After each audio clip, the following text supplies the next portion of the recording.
औषधे चिन्तयेद्विष्णुम् भोजने च जनार्दनम् शयने पद्मनाभम् च विवाहे च प्रजापतिम् युद्धे चक्रधरम् देवम् प्रवासे च त्रिविक्रमम् नारायणम् तनुत्यागे श्रीधरम् प्रियसङ्गमे दुःस्वप्ने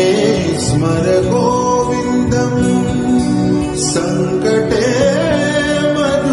मधुसूदनम् कानने नारसिंहम् च पावके जलशायिनम् जलमध्ये वराहम् च पर्वते रघुनन्दनम् गमने वामनम् चैव सर्वकार्येषु माधवम्